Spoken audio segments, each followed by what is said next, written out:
Hello and welcome back to the Listening to Your Gut podcast. I hope you enjoyed last week's chat that I had with Leah Valencia Key. She is an absolutely incredible human being, sunshine in human form. And it was an honor to not only one, get to see her not once, but twice at a conference that I went to the past 2 years.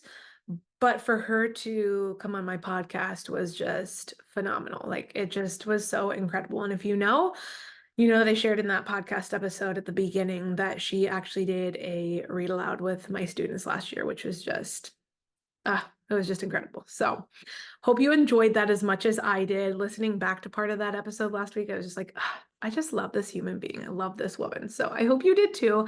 And if you haven't yet, go check out her website. She's got some amazing pieces of jewelry.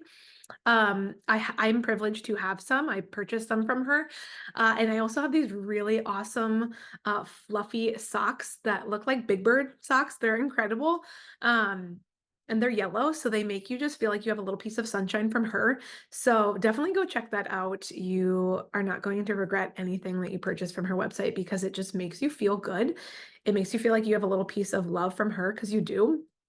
And it reminds you to love and honor and support yourself, which I'm all here for, and so is she.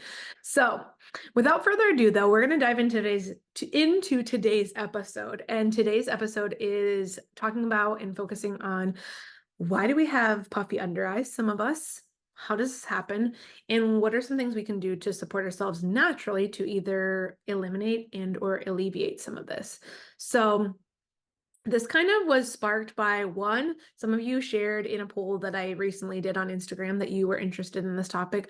But two, I fell into that TikTok shop trend of purchasing the time erase roller, and I've been using it, and I feel like my eyes look and feel a lot better. And so we're going to talk about what's in it.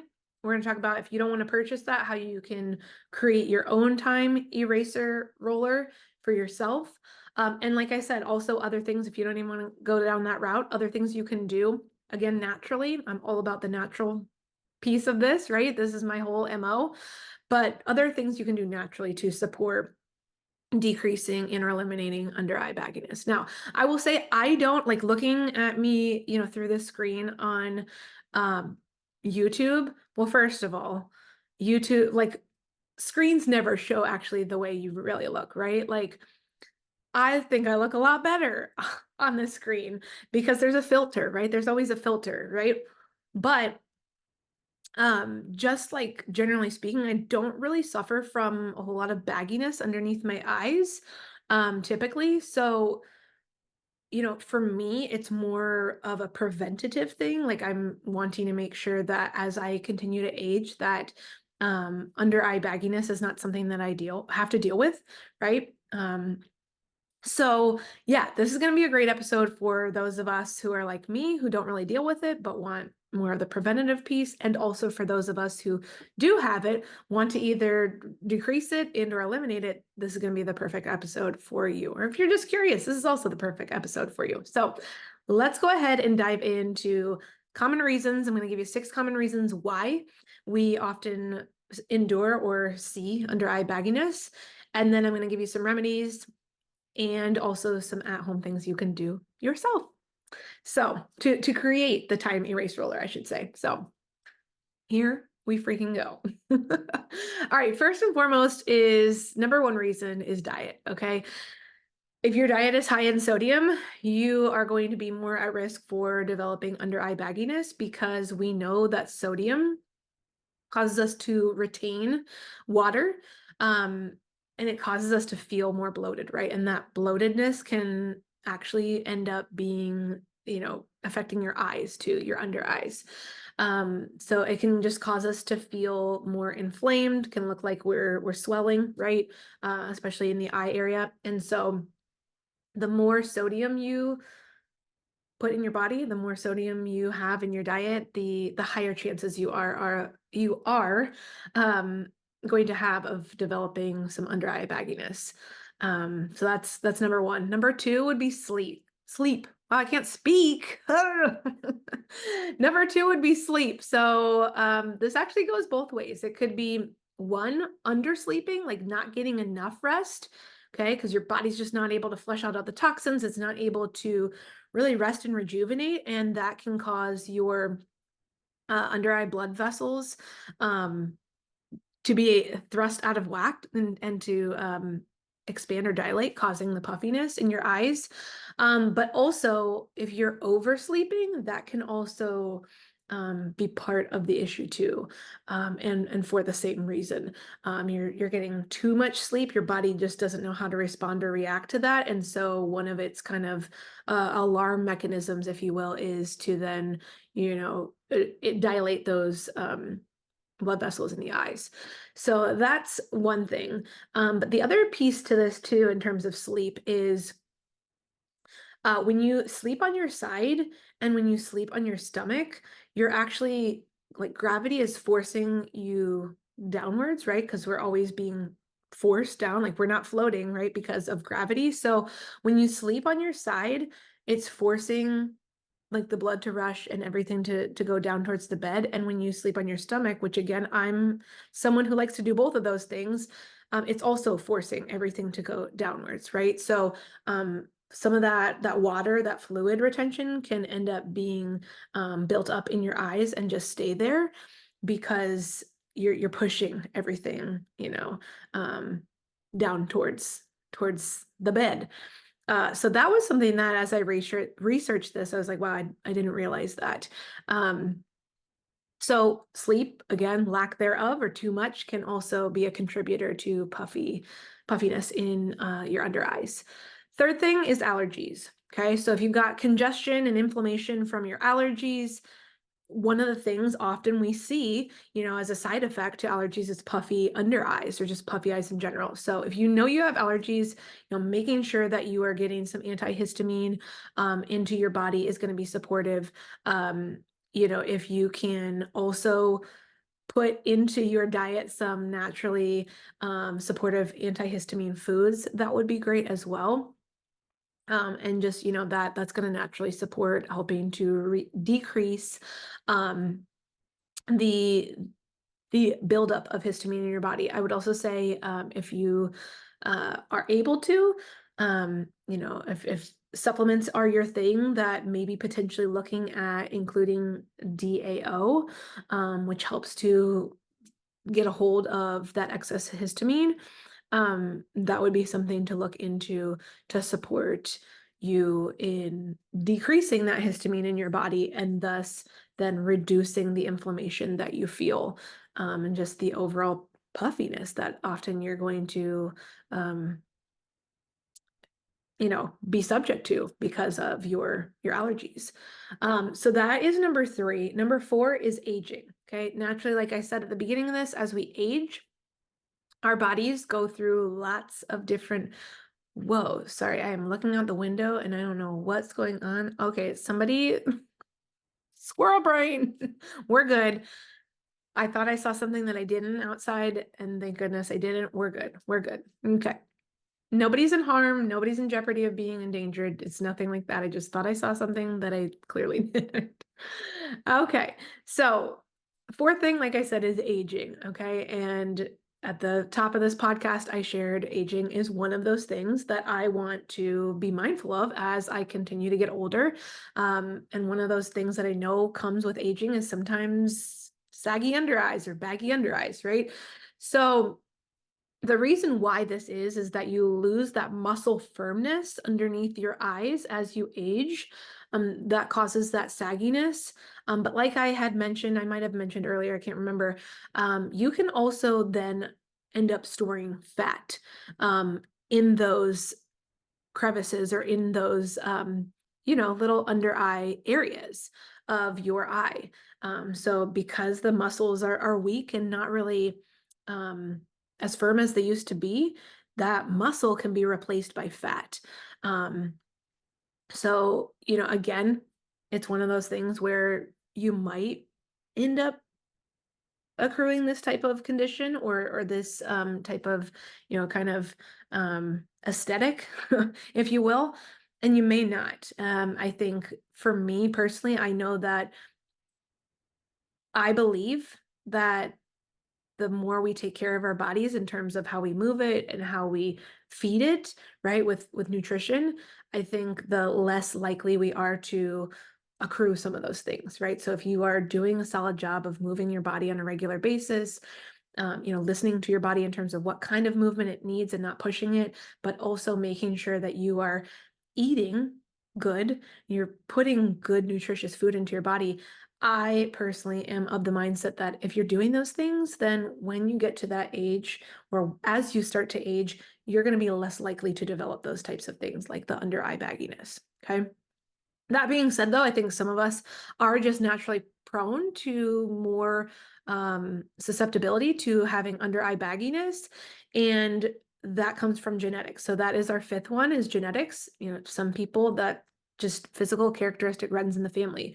I don't know specifically. I didn't find any science specifically yet that is linked to like what is it that causes this. That'd be an interesting study for someone to do. Maybe they have done it. I just haven't found that information. But yeah, some of it can be genetics. And while we know that genetics are not the full picture, we know that epigenetics, the environment and how we choose to conduct ourselves in our environment, also plays a key role. We also have to be mindful of the fact that it's almost kind of a 50-50 toss up, right? You may end up developing it despite all your efforts, and you may not, in favor of your efforts. It just, it's kind of a 50-50 toss up. We have to see. So genetics is the fifth one. And then the sixth one is medical conditions. So things like pink eye can obviously cause the puffiness. If you've got sinus issues, sinus problems, and blocked tear ducts, those are obviously, we can think, oh, that makes sense. Those are probably going to cause us to be more susceptible to puffy eyes, and puffy under eyes at that. So those are our six most common reasons of developing puffy under eyes. Now I want to get into some remedies that we can utilize to support ourselves. And again, these are all natural remedies that I'm going to go through. And then, like I said, at the top of this podcast, I'm going to share with you what is actually in the time eraser roller that I got from TikTok Shop, and how you can make that at home, or just do that type of process for yourself at home. So I've got, let's see, three home remedies, and then we'll get into the time erase roller and what's in it and how you can do that yourself, or if you want to go out and get it from a TikTok Shop, you do you. That's up to you as well.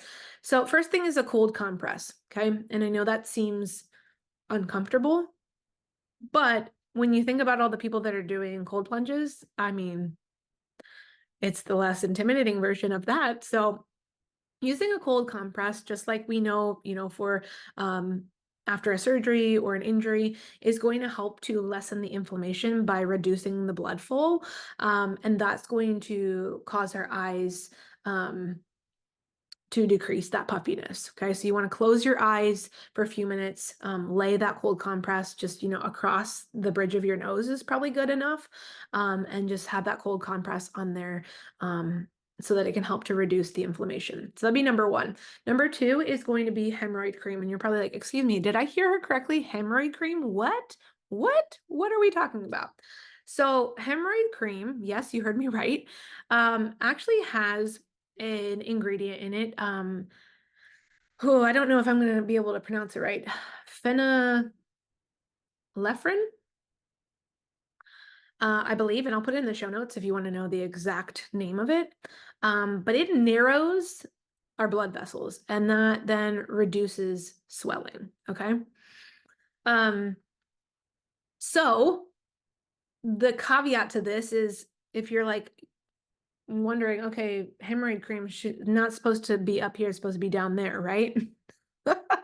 Back there to be more specific. Is this going to be okay for underneath my eyes? That's a great question. You're going to have to test it out, because it could cause eye irritation. It could cause eye sensitivity. You obviously don't want to put it in the crevices of your eye. You want it to be truly underneath your eyes. But it could be something that supports you, like I said, based on that ingredient that is present in hemorrhoid creams. Okay, so that's number two. Number three is going to be caffeine. Again, you're probably like, What am I hearing her right? First hemorrhoid cream. Now we're talking about caffeine, girlfriend. Are you all right? Yes, I am all right. So caffeine is a vasoconstrictor. Okay, so that means it constricts our blood vessels. So truth be told, actually many cosmetic products, many cosmetic eye creams, in fact, include caffeine for this purpose, to reduce puffiness. Okay. Now, if you're like, okay, well, then how am I going to do that? The best way I would suggest doing this is not to obviously chug caffeine, but to get some black tea bags or just any tea that has caffeine in it, that says caffeine on the label, and obviously soak those tea bags. I would personally soak them in warm water because it's going to feel more comfortable. And then put those underneath your eyes, just like you would kind of do. I know I grew up with my mom saying to do that if you had like a sty in your eye, help to reduce that. But obviously put it underneath your eyes, keep your eyes closed, and just let that sit there like a warm compress for a few minutes. Okay. So that would be my third suggestion. Now we're getting into the time erase roller. I don't know why I have to like stop myself for a second to say that. It's like a tongue twister for me, even though it shouldn't be, but it is. So the time erase roller from the TikTok shop. First of all, it's like $18, but I had a coupon, so I got it for $10 and free shipping. So I was like, okay, I'm gonna go ahead and do it. I believe you can get the supposedly the same thing, two rollers for $10 on Amazon, but it doesn't look like it's the same um, brand, or it doesn't look like it's the same seller. So I'd be speculative of whether or not it actually says what it has in it. It actually says what it should have in it. But that's up to you. But I would say that I have felt really awesome using the time erase roller. I've used it consistently for over a week at this point and just love, one, the smell is calming. Frankincense has a really calming smell. But two, it's easy to put on. It gives me actually a little glow underneath my eyes, which I like. I'm here for. And again, I feel like I don't have a whole lot of puffiness to begin with underneath my eyes, but it's given me a lot less of a visual of puffiness overall right underneath my eyes. So love that. I would recommend it. But again, if you're someone who wants to make it at home, so you have it like any time of the day, or maybe you just want to make a little bit of it to try and you don't necessarily want the roller. I will say the roller is only 10 milliliters, so it's pretty small. Should have brought it in with me, but it's in the bathroom.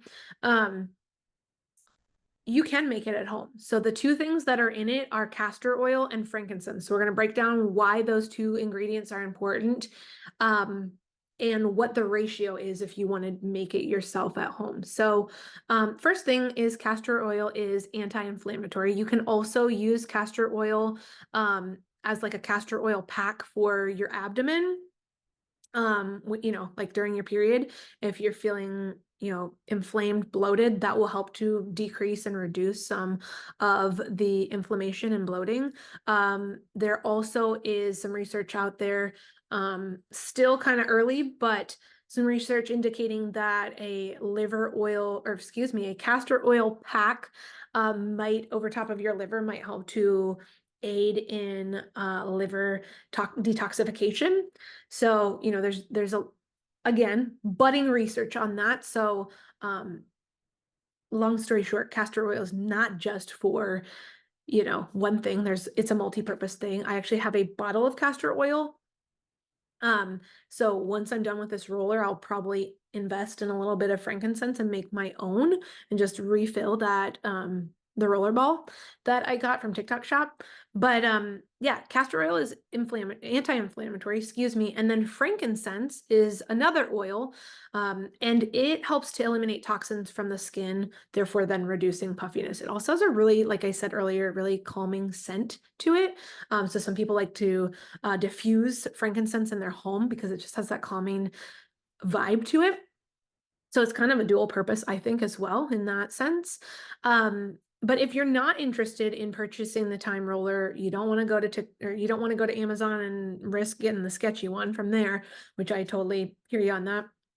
What I would recommend is the perfect recipe, I guess I would say, is gonna be 1 drop of frankincense, so like a little dropper, which is essentially like a millimeter, um, or excuse me, a milliliter, of the oil, and then a teaspoon of organic castor oil, and you would just mix that together, and then you could apply that, a little bit of that underneath your eyes. I will say, like, I put mine on at this point 2, maybe, yeah, like about 2 hours ago. Um, and I mean, it's hard to tell here, but like when I touch it, I can feel it, but it blends in pretty naturally. So, like I said, it gives you a little bit of a glow. You can kind of tell right now on the screen if you're watching on YouTube. And then like when you look in the mirror too, there's a little bit of like a natural glow. So I personally like it. It just easily flows with my routine of the Skin Essence organic skincare line, which I've been using for almost 3 years. So it's just kind of a no-brainer to continue using essential oils to support my skin and just makes it look beautiful. So I'm here for that. But that is that. Again, hopefully this was supportive to you if you are someone who has under eye bagginess, who wants to avoid it as you age. You know someone who this episode would be relatable to or would resonate with them. Please feel free to share this. Tag me if you listen to this and let me know your takeaways. If you haven't rated and reviewed the podcast, please take a moment, a hot second to do that. And yeah, I hope you have a great start to the second week of July. Holy cow, where's the time going? And I will be back next week with another solo episode. So have a great start to your week, and we'll chat again soon. Take care.